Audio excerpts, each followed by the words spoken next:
Kana, if you would test your microphone, please. Thank you, Chris. This is Kana from Tokyo. Greetings from Tokyo. Beautiful. Greetings to Tokyo. Thank you for testing your mic and for logging in this morning. Let's see. Amy, is there anyone else whose mic we should test here during these preliminary minutes? Yes, let's go ahead and test Tatsuo Akimoto's. This is Tatsuo. Kana and Tatsuo are using a different machine in front of us.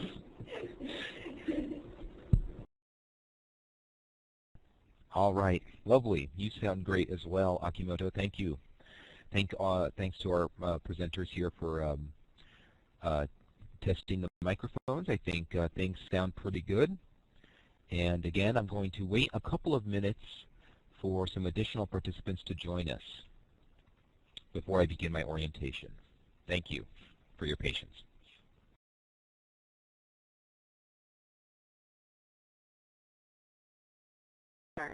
Funded by PEPFAR and implemented under the auspices of the Global Social Service Workforce Alliance by USAID partner Capacity Plus.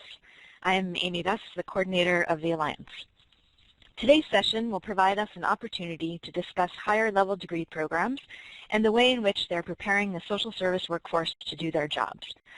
We'll hear about countries that have seen rapid growth in the number of social work degree programs and discuss efforts to make social work curriculum and classroom learning culturally relevant and specific to work settings and contexts.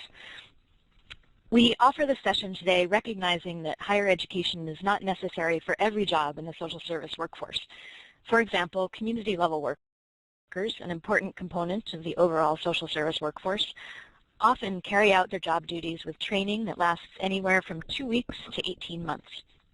However, what we hear again and again is that more supervision and support is needed from higher-level workers who are trained in both overarching macro-level theories and principles, but who have also found practical and appropriate ways to apply these given the context. These mid to upper level workforce cadres often form a bridge due to cultural and technical know-how between aspects of the social service system that need that bridge in order to effectively function. Today's session will begin with a presentation from Professor Tatsuo Akimoto, who is president of the Asian and Pacific Association for Social Work Education. He's also vice president of the International Association of Schools of Social Work and director of the Asian Center for Welfare and Societies at the Japan College of Social Work.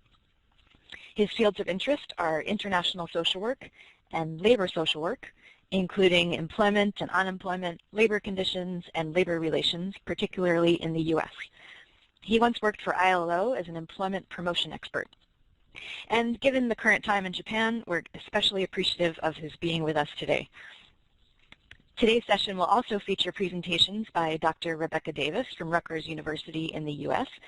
and Dr. Genestic Twikarize from Makerere University in Uganda. Rebecca Davis is a professor of social work and the director of the Center for International Social Work at Rutgers University, the State University of New Jersey in the U.S. She is a consultant in child protection system strengthening in sub-Saharan Africa and countries in the former Soviet bloc. Her most recent projects include the development of a case management toolkit for child protection programs in the former Soviet bloc countries and a research study on sexual abuse of children in schools in Liberia. She is currently consulting on social work education in Nigeria and Malawi and recently co-authored a working paper on child protection system strengthening in sub-Saharan Africa for UNICEF. And then Dr. Genestic Twikarize is a lecturer in the Department of Social Work and Social Administration at Makerere University in Kampala, Uganda. She is also the national coordinator of a project on promotion of professional social work towards social development and poverty reduction in East Africa. It is a 3-year project between 5 higher education institutions in East Africa and Austria. She is also on the editorial team for the publication of a handbook of social work in East Africa. She has conducted a series of academic research on social development issues and has also served as a consultant for government and non-governmental organizations in her country.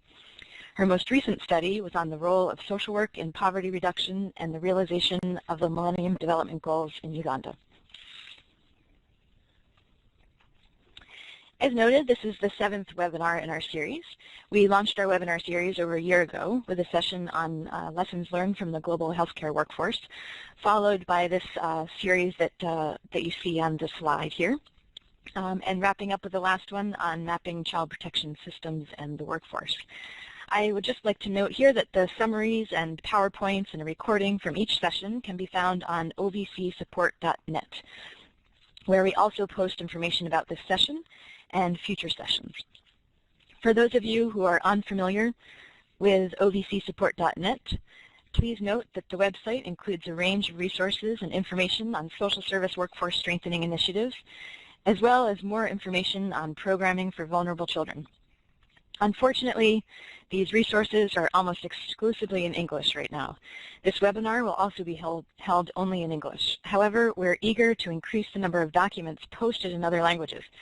So if you have additional resources that you would like to share in any language, please send them to ovcsupport@msh.org. That's ovcsupport@msh.org. So just a few reminders.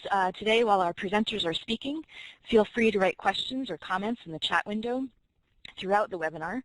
Each presentation will be followed by an opportunity to engage in a short question and answer period with our speakers, moderated by Jim McCaffrey from Capacity Plus, who I'm sure is well known to all of us by now. At this point, please join me in welcoming our first speaker, Dr. Akimoto.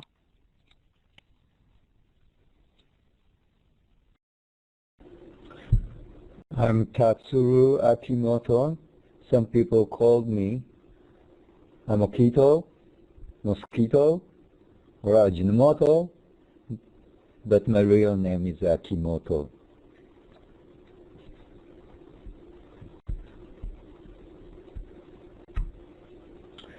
As you know, there are 3 major international social work organizations in the world.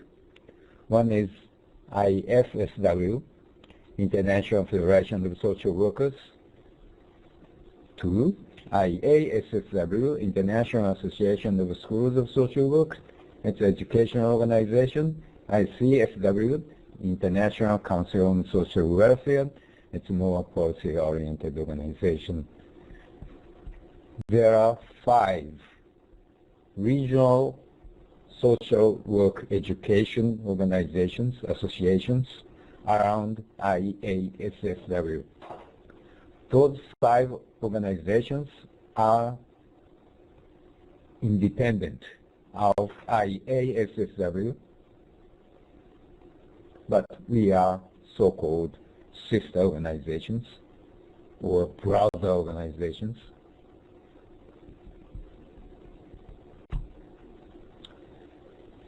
IASSW and APASWE, it's an Asian Pacific Association of Social Work Education. It's our organization.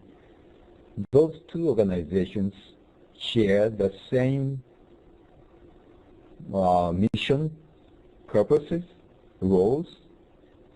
The difference is geographic jurisdiction. IASSW covers all over the world. APASWE covers only Asian and Pacific region.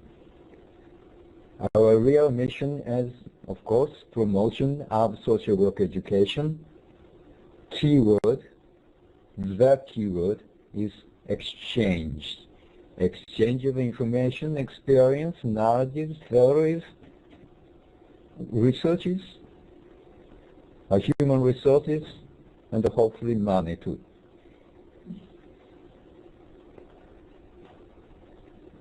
We would like to form the social work educators community. We want to be a voice of social work educators to the world, to the whole society. APASWE has several activities. The central activity is biennial social work conference. Last year, we had a conference in Tokyo. About 750 people from 21 countries gathered. Next year, we are going to have a conference in Philippines, Manila. Occasionally, we organize various seminars, symposiums, workshops, some expert meetings. Daily, we function as information clearance house in our region. Sometimes we set up some rules and regulations or some standards.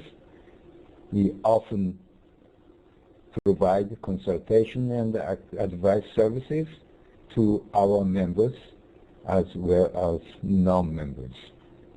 We are active in organizing some joint research projects.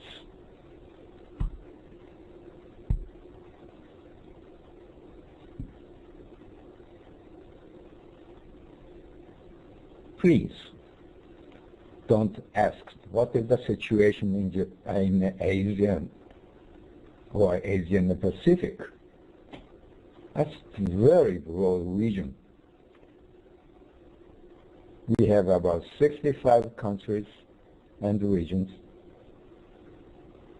For example, taking one country of Indonesia, geographically, it's the same size as what they call from the UK to Greece. Whole Europe, Western Europe, is covered by only one country. As this map shows, there are 6. Possibly we have 6 different sub-regions. Actually, we are now one huge regional association.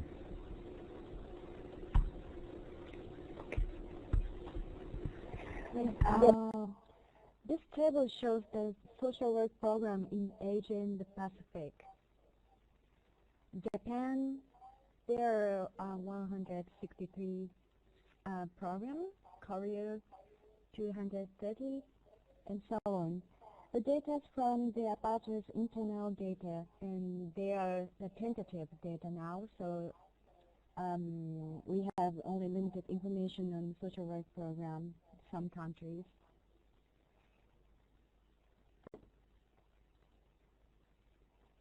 And this, according to the International Association, IA's World Census, it is not published data. Pie chart, this is a pie chart, shows that almost nearly 40% of social programs are occupied by Asian Pacific region.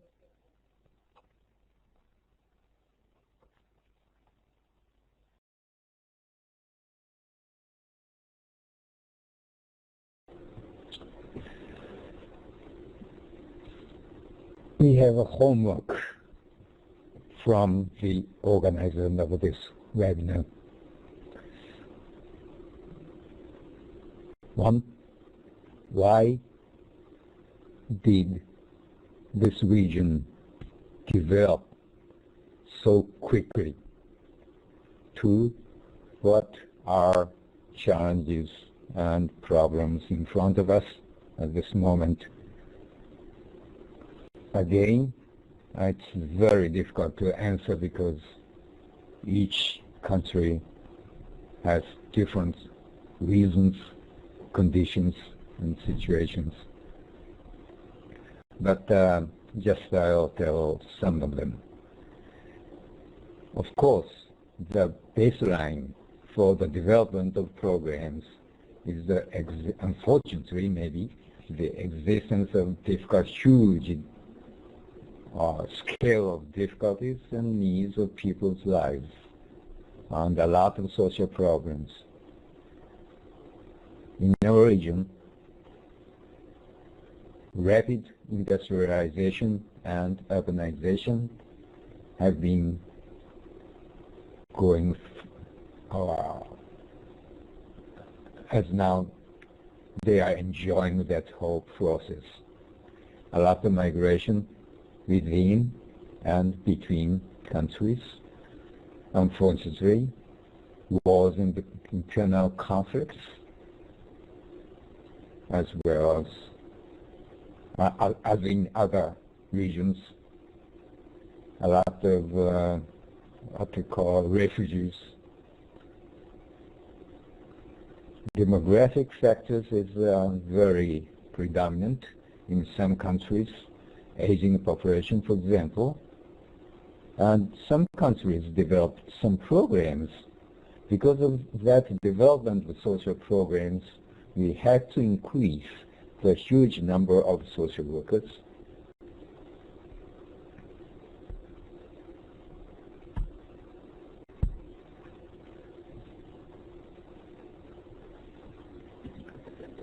A lot of challenges, responses, and lessons. Again, each country has, depending on the country, the situation is very different. Just taking few countries as an example.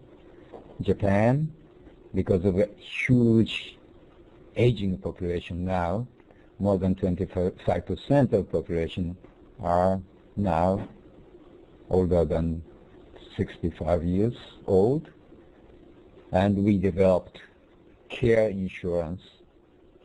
Because of that program, we have serious national financial problems. I'm afraid we are following Greece, Spain, and some other countries in the near future. Labor market situation, labor conditions, very low wages, long working hours, high turnover rates among social workers, unfortunately. Korea actually suffering from those problems. They recently enacted one national law stipulating or setting up a benefit society in which the government put a kind of huge seed money to make the working conditions of social workers better. Probably this is the same in other European countries, but competition with other human service professions and disciplines in educational setting. And social work is actually not necessarily the core concept in, for example, in Japan and many or some other countries. In some countries, for example, a social welfare concept or a social development concept may play the larger role. Vietnam and China, as you know, it's a socialist countries, and government may have a different perspective and understanding. One Chinese professor told us in a workshop, China has a two social work definition, one by government, the other by academicians. Teaching staff is not enough at all because they very quickly as far as their programs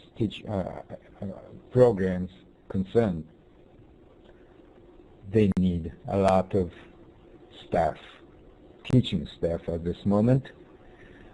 And at the same time, not only Vietnam and China, but also in many countries in Asia and the Pacific, just the lack of a non-Western model of social work. It's not easy for us to go ahead. Sri Lanka, Indonesia, Malaysia, and most other countries, professionalization is the real central concern at this moment. Registration, licensing, certificate programs, and so on.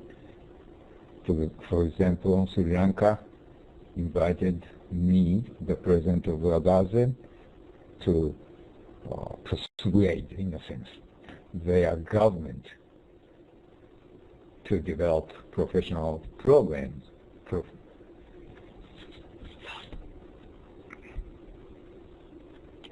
However, the biggest challenge for us at this moment is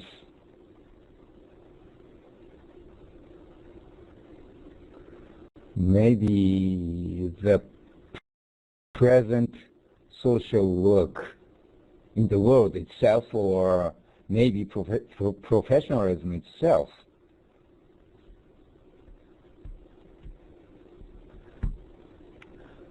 We do not have, in many countries and many societies, do not have any professional social workers or few social workers in newer sense, while all societies have huge scale of difficulties, the needs of people in their life.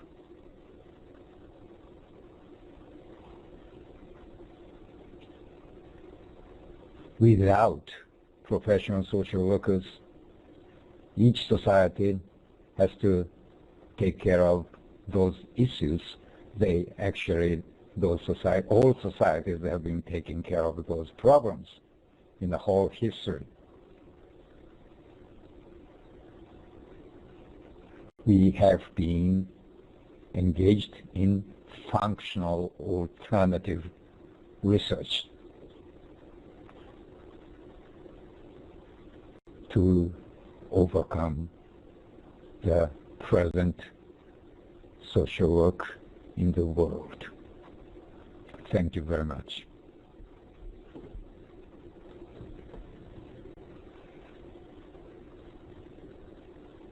Okay. Thank you, Dr. Akimoto. You might want to turn your microphone on. Okay. This is Jim McCaffrey, and what we're going to do now is take 10 minutes or so and provide us with an opportunity to ask some questions of Dr. Akimoto. One of the advantages and one of the reasons that we were very happy that he could participate is that it gives us a chance to learn a little bit about some of the issues in another region and a series of subregions, as he mentioned. A lot of our webinars have focused a bit more on sub-Saharan Africa in the past, so this does give us a chance to learn a little bit more about this, and we appreciate the presentation. Now, for this, the way that this works best is if you have a question for Dr. Akimoto, if you could just write it in your chat window, and we will give him a chance to answer 2 or 3 questions, and then we will move on. He may have a chance, if he doesn't get to some of the questions, to answer them either in the chat window or later after the program is over. So what we might do, we could start off with a question about turnover and retention. And as we do this, you can add your questions in there. Dr. Akimoto, you mentioned that that turnover is an issue, I think in Japan and some other countries, and I was curious about what might the causes be for some of this turnover, and are there any interventions or initiatives that are underway to address them. So I will turn my microphone off and you can turn yours on.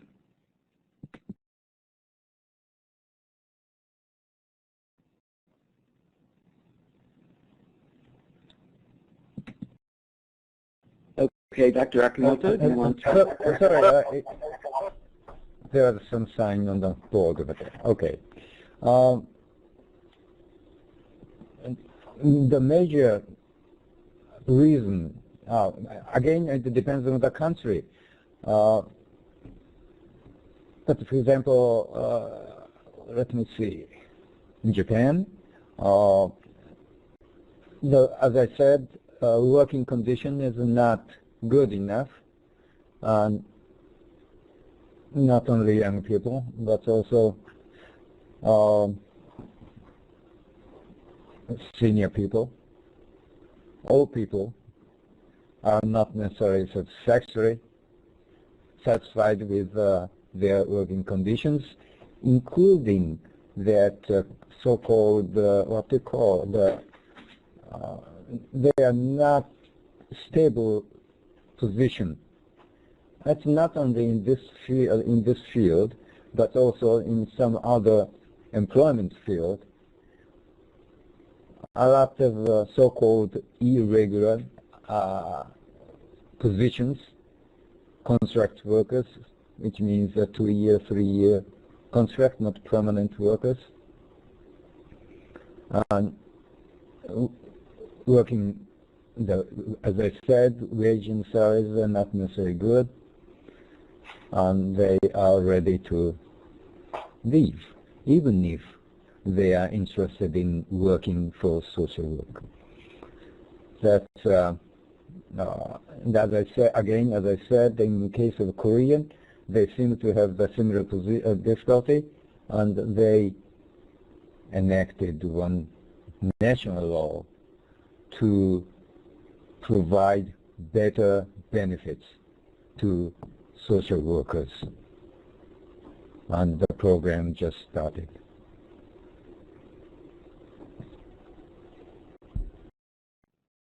Okay, thank you very much for that. So it is, again, a combination of wages and benefits and working conditions, and that Korea is taking some action on this.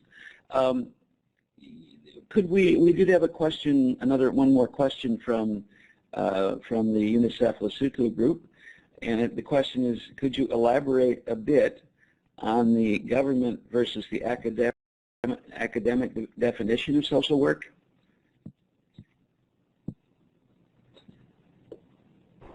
Okay.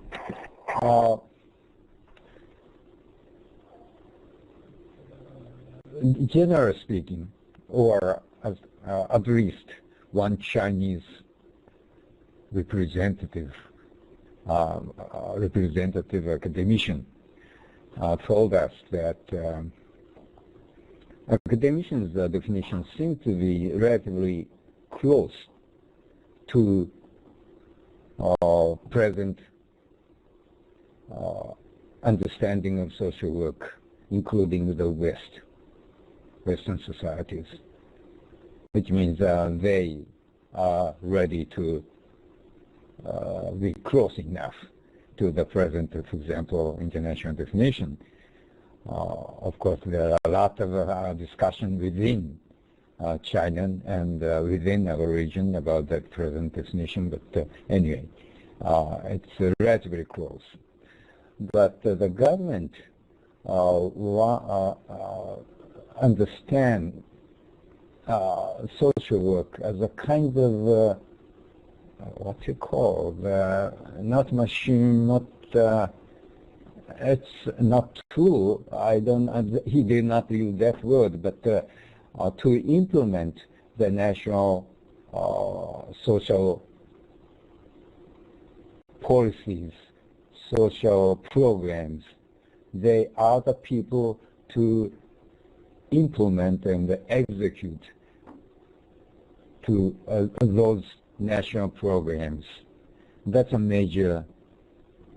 So they are not necessarily probably interested in, for example, the some parts of international definition of social work, human rights and the social justice. Those so-called professional social work is not necessarily concern of the national government that we heard. Thank you.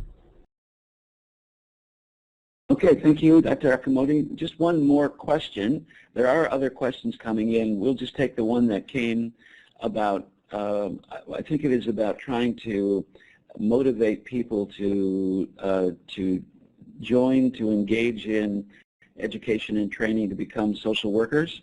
And there was a question about are there some techniques to motivate people to participate in training programs with the hopes of becoming a social worker. If you could just say a few words about that.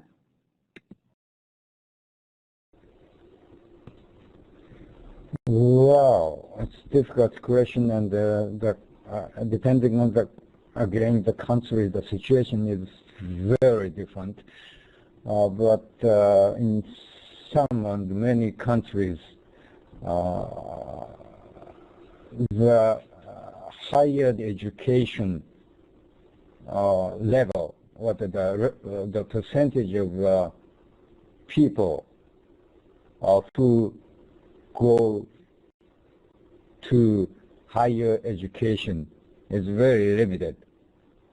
In that case, if we stick to the professional social work education, it's almost impossible for many people to get in those professional social work programs.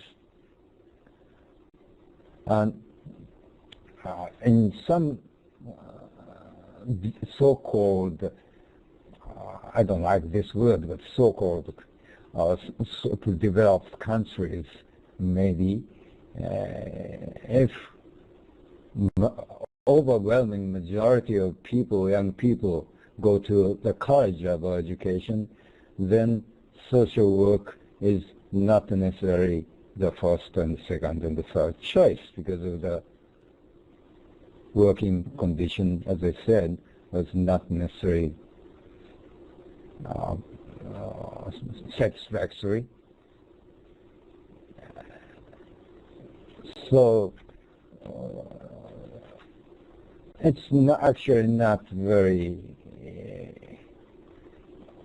for example, if we provide some what you call more preliminary programs to some people in the community, they may be interested in studying social work, but their life cannot probably allow them. That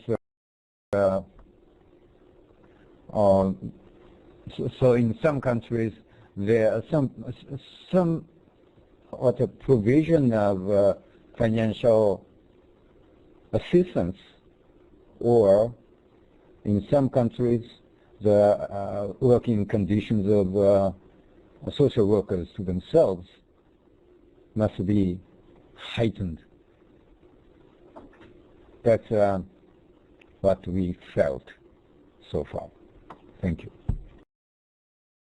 Okay, thank you very much, Dr. Akimoto, for both the presentation and for answering the questions.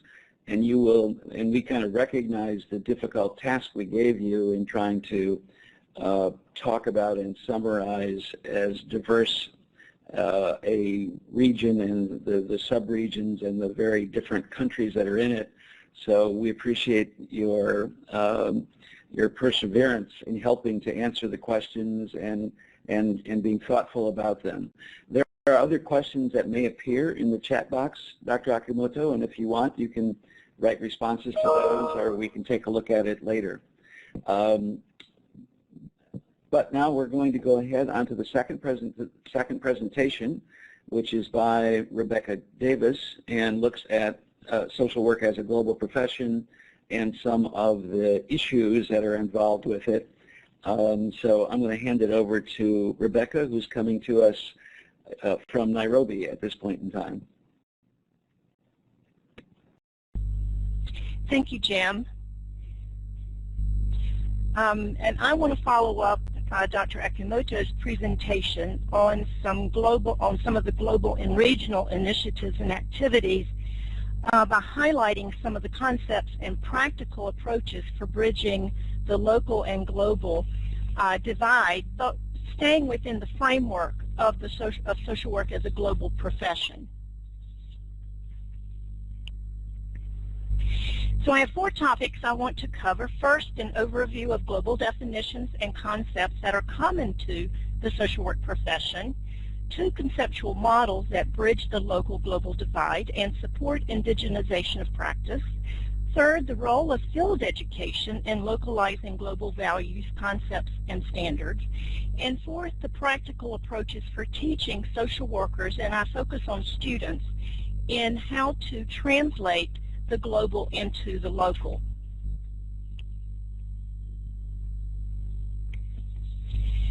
So the profession of social work's attempts to internationalize education and the profession were initiated in 2000 with the establishment of the Global Qualifying Standards Committee, and that was a joint committee of these 2 international organizations, the International Association of Schools of Social Work and the International Federation of Social Workers.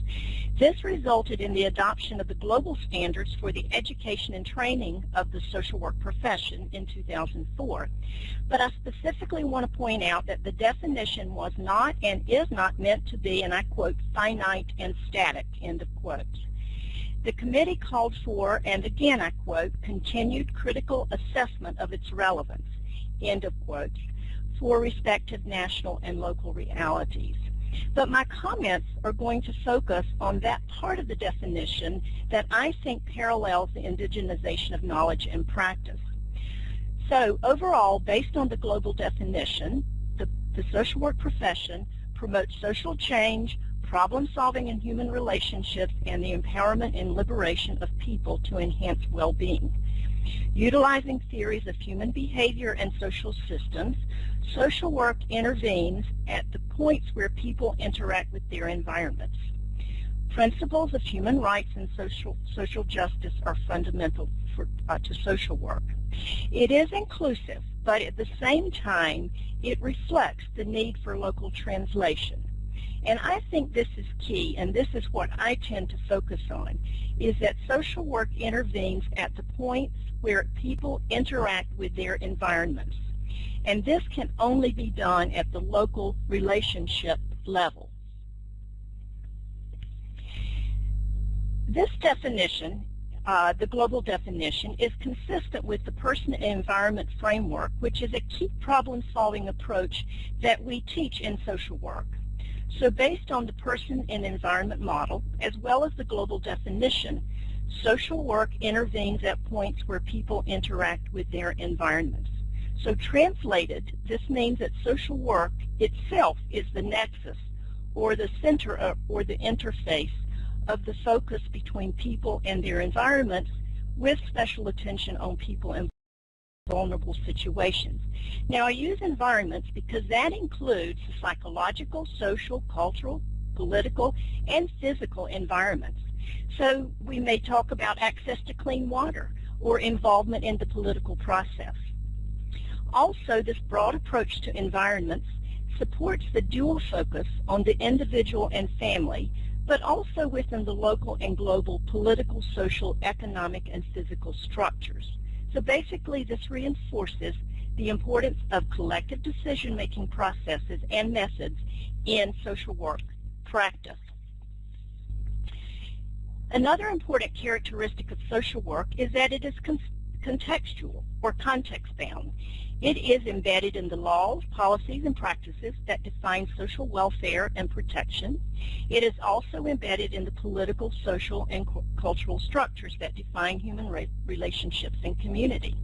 Thus, social work education incorporates knowledge about national and local policies, structures of programs and services, and the needed skills for negotiating the systems of care.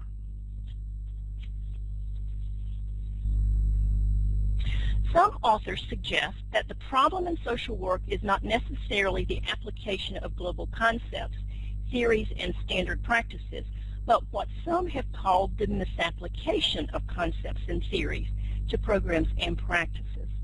Indigenizing or localizing means paying attention to process, or the how-to of doing things. The processes of inclusion and problem-solving bridge the person within the environmental context. So in other words, it requires staying true to our principles with a focus on how the processes and models are applied at the level of contact between clients or client systems. Again, the interface of client and service. Note, just for clarification, I'm using the word client or client system, although there are many different terms that refer to the person and systems social work serves. Users, consumers, beneficiaries, but using client system expands the meaning beyond the individual to include parent and child, family, a whole community, or organization. So now I want to review some shared or common models or theories. These are shared concepts and models that I have observed in my recent review of social work education and training in Malawi and Nigeria, and work I'm doing on a case management toolkit for countries in the former Soviet bloc. These are also consistent with social work's person and environment approach to practice and basically assume the indigenization of practice. These are theoretical models that are usually part of the generalist practice courses that apply across the different intervention methods. So first is social constructionism and structural social work, and also social development and developmental social work.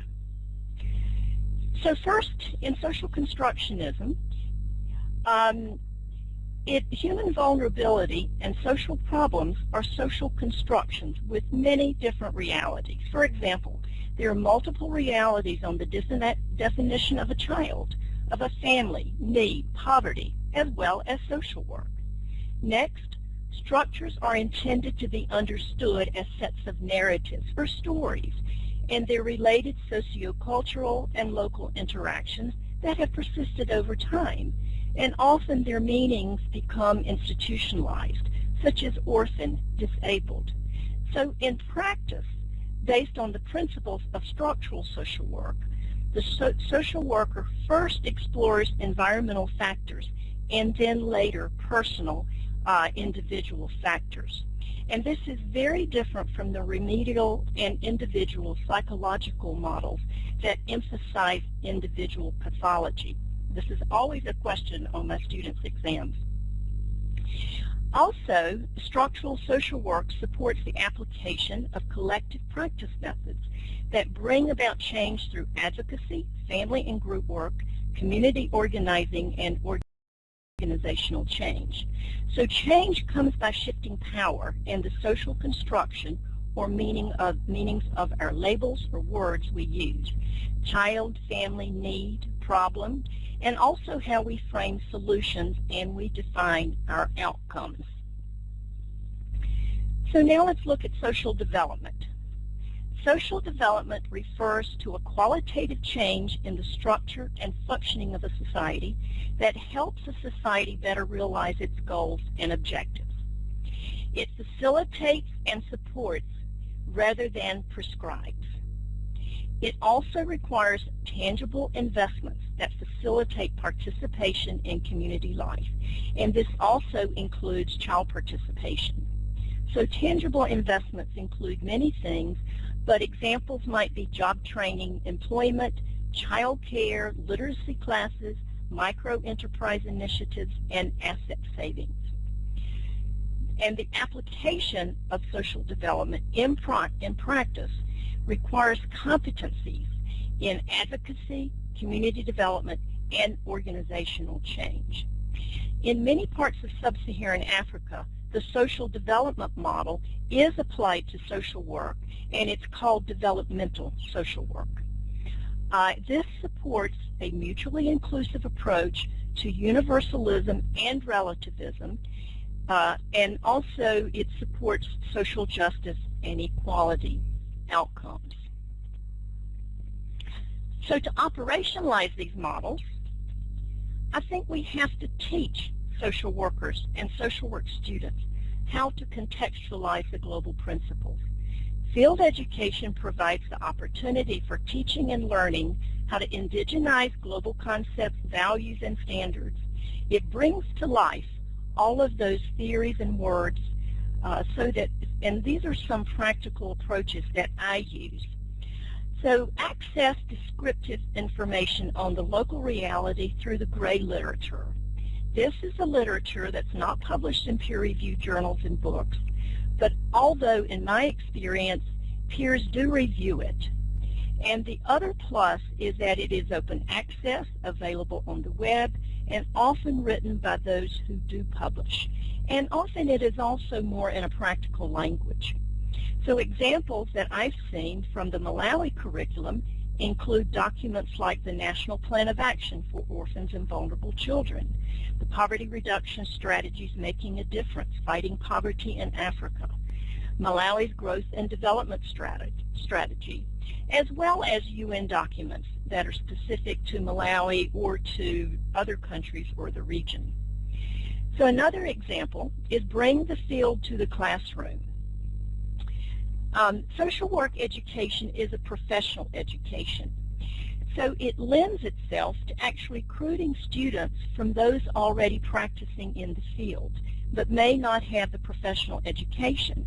And again, in Malawi, they are initiating their social work program by recruiting within the Ministry of Gender, Children, and Social Welfare for their first cohort. Another example or strategy would be to use well-prepared practicing social workers as part-time lecturers for social work practice classes, or you bring them in as guest lecturers or for teaching certain courses. And also, I would say this is probably the most critical one, and that is teach reflection and critical thinking.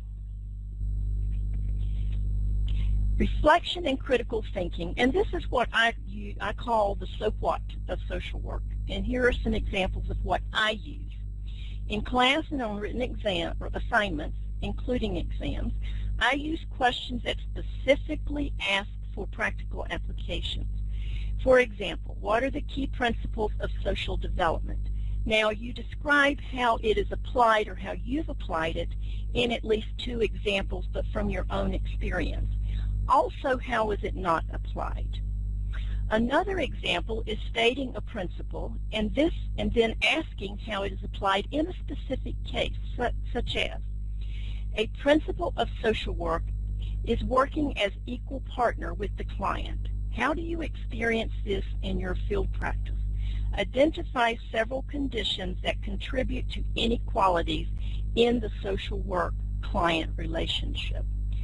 So just in summary, I think the more case-specific the teaching can be, the stronger the bridge between the local and the global. Thank you for your participation. Okay, thank you very much, Becky. We appreciate that. And again, now we're going to have about 10 minutes or so that we can ask any questions that are on our minds about Rebecca's presentation. And we might start actually with one. Amy and I were talking here in our room, and I'm going to go back to this slide here. And you talk about the importance of both field work and field education, and I'm trying to make a practical link between theory and practice, and you say you ask these 2 questions. We were curious about what kinds of examples, what kinds of responses do students give to these, what might be some typical responses, these that might be very interesting for us to hear. My students are taking their exam as we speak. So I think often and I'll take the one with equal partner with the client.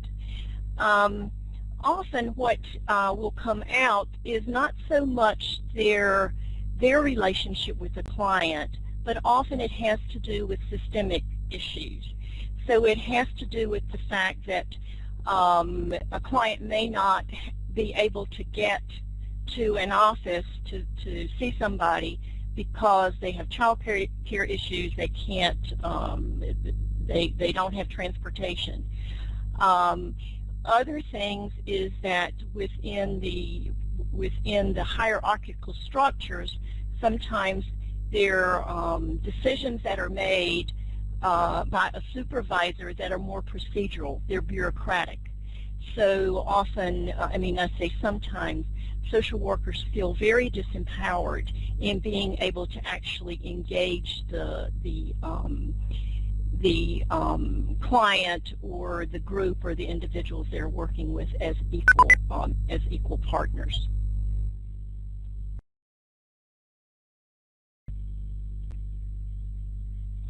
Okay, good. Thanks for those examples. And maybe along the same lines, Rebecca, we were interested in,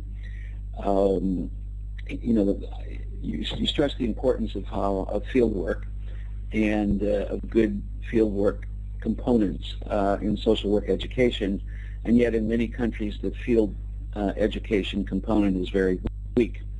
You gave an example from Malawi, and we would appreciate it maybe if you could give any other examples from Malawi that you have, or any promising practices that you've seen from other countries, or even your ideas about what might be done to strengthen the field education component.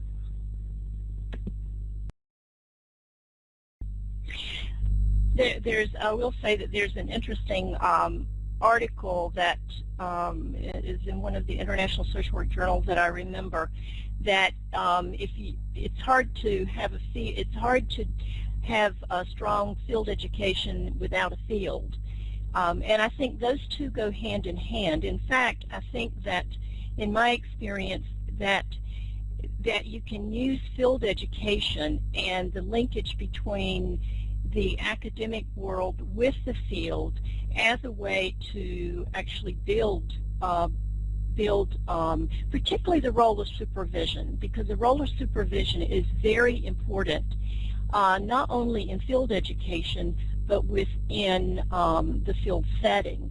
So I think that's one link, because usually one of the first things that we do is that anybody that's supervising a social work student, they have to participate in kind of a workshop or continuing education. We have it online now, around supervision, what it is, how you do it. So I think that's one thing. Some other interesting models is where the university actually develops some direct practice programs.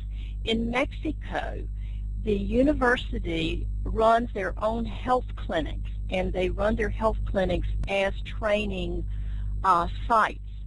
And it could also be as a way to bring in practitioners with social work students to use it kind of as a laboratory. And I know many schools do things like that. Those are just some examples. But I will say in Nigeria, one of the ideas that we had as part of our development strategy was to actually begin to build a curriculum model around field education. I could go on, but I won't.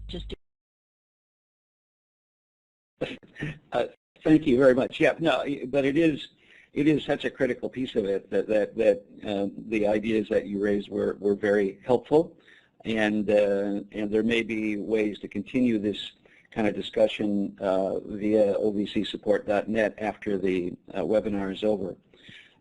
We did have some other questions coming in. There was one about, and I'll read this. It's from.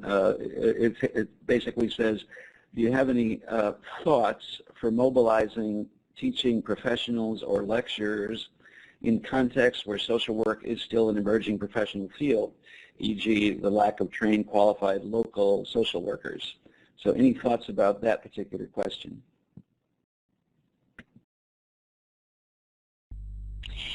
I mean, I think that a very good model would be to bring in people working in the field and maybe doing some team teaching, joint teaching, as a way to build kind of what's happening in the field. And one of the things I tell students, it's not a perfect world. Our field is not perfect. And so there's a lot of ambiguity sometimes with students and what they're supposed to be doing, and also with supervisors.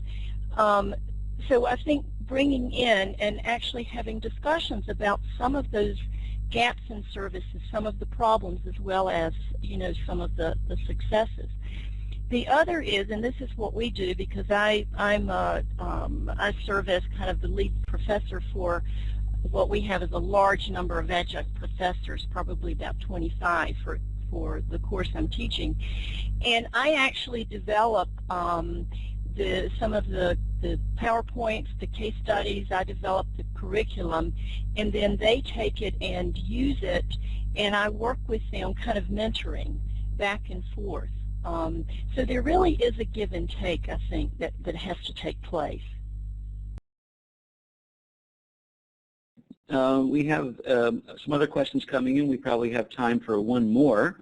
There was one, actually it was a very specific one about, that said, is your presentation referring to certificate programs fostered by REPSI and UNICEF, the example being from Malawi?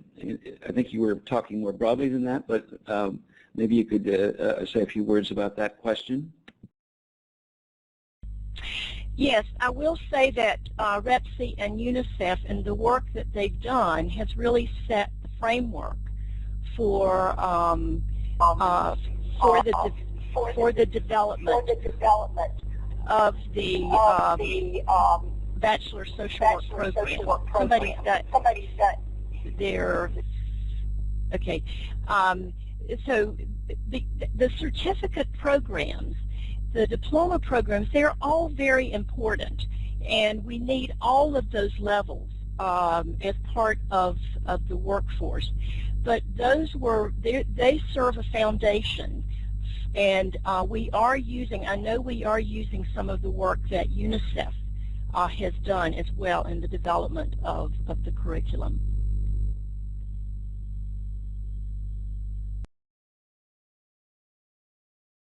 Thank you, Rebecca. There are a couple of other questions that have come in that we won't have time to answer directly, but if you wanted, there was one about internships, unpaid internships in the U.S. and how that might, is that the case in other countries, and what that problems that might cause. If you want, you could type in a response to that as we're going forward. And there may be other questions that you could keep an eye out for too. So we're going to move on to. I was just going to say there are different models, and so I will. I think that's something we can continue to talk about later. Okay, thank you, Rebecca. All right, now we will move on to take a look at